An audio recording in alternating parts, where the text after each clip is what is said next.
అదే నాకు తెలిసి నేను వచ్చిన ఒక్కసారి అయ్యగారితో మాట్లాడు. నమస్తే సార్. నమస్తే సార్. క్షేమంగా ఉన్నాము, మీరందరూ కూడా క్షేమంగా ఉండాలి. ఇది ఒక చెప్పడం ఏం సార్, మీరు ఉన్నారు, రక్షిస్తున్నారు, పోలీసు వ్యవస్థ బ్రహ్మాండంగా పనిచేస్తున్నది. మాకేమైందంటే it is a shocking thing sir for me. Imagine sir, imagine నా స్వయం సెన్సెస్కి రావడానికే చాలాసేపు పట్టింది sir. And then I have to recover and then we took that initiative.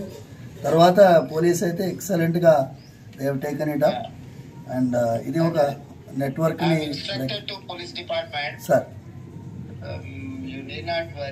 Sir I will take stringent action. Thank you sir. ఏదైనా ఉంటే కూడా immediate గా మా ఎమ్మెల్యే గారికి చెప్పంపినా చేసిన సార్ నేను ఇమ్మీడియట్ గా చెప్తాను. కమిషనర్ గారికి కూడా నేను ఇన్స్ట్రక్షన్ ఇస్తాను. Thank you sir. ఈ విల్ లుక్ ఆఫ్టర్ ఏం సమస్య ఉన్నా ఏదైనా ఉన్నా చేస్తారు. ఏం ఇది ప్రెజర్ తీసుకోవాల్సిన అవసరం లేదు. స్వామివారి యొక్క ఆశీర్వాదంతోనే మీరు ఆ రోజు పాదయాత్ర వెళ్తూ ఉండగా ఆశీర్వాదం పొందారు.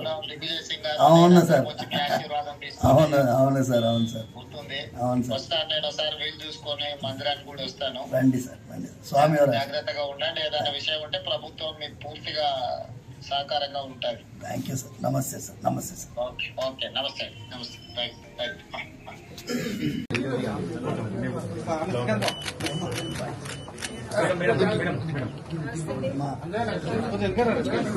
రైట్. ఆంజనేయులు రండి.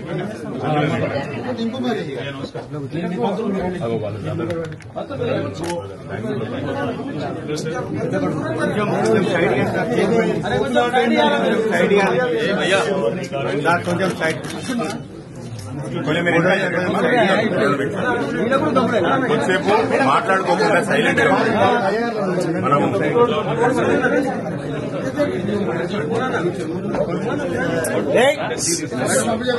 గురువే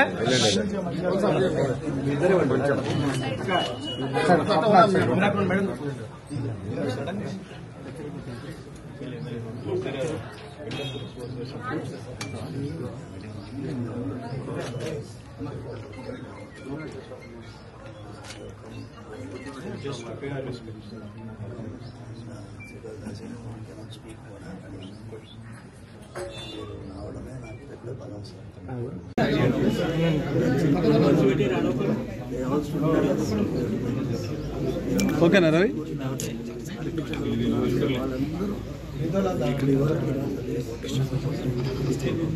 like family 100% always be there. ఏముంటే కూడా ఒక ఫోన్ కొట్టి నారాయణ రెడ్డి గారు లోకల్ వాళ్ళందరూ ఉంటారు. ఒక మాట అల్లుస్తున్న గారు వాళ్ళందరూ ఉంటారు. కానీ నాకు ఒక్క ఫోన్ చేయడం నాన్నగారు నమస్కారం. పైనుంచే మంచిగా ఎవరు అంటలేరు, ఏం చేయాలి?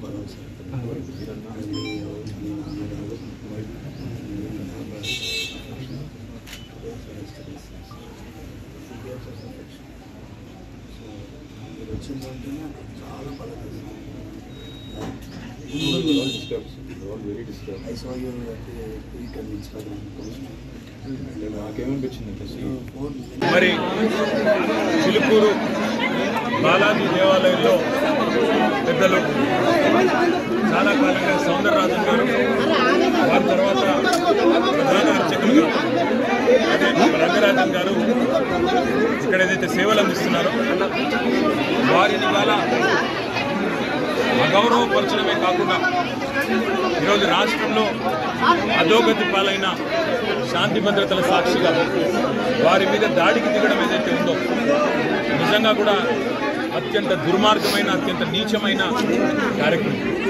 ఇది ఎవరు చేసినా, ఏ పేరిట చేసినా, ఏ ఎజెండాతో చేసినా శాంతి భద్రతల విషయంలో మాత్రం ఉక్కుపాదంతో వ్యవహరించాల్సిన బాధ్యత రాష్ట్ర ప్రభుత్వం మీదనే ఉంటుంది.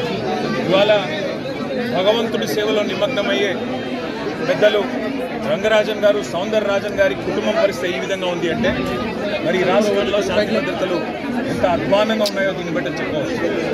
ఖచ్చితంగా ఈ దాడికి పాల్పడ్డ వాళ్ళు ఏ ముసుగులో ఉన్నా, ఏ జెండా పట్టుకున్నా వారిని కఠినాతి కఠినంగా చట్టపరంగా శిక్షించాలని చెప్పి రాష్ట్ర ప్రభుత్వాన్ని డిమాండ్ చేస్తూ భవిష్యత్తులో కూడా ఇలాంటి సంఘటనలు పునరావృతం కాకుండా కఠినంగా చర్యలు తీసుకోవాలి, కఠినంగా సమీక్షించి పూర్తి స్థాయి భద్రత కూడా అవసరమైతే వారికి ఏర్పాటు చేయాలి. ఎందుకంటే చిలుకూరు బాలాజీ ఆలయం ఇవాళ లక్షలాది మంది అభిమానులు వారికి ప్రపంచవ్యాప్తంగా ఉన్నారు.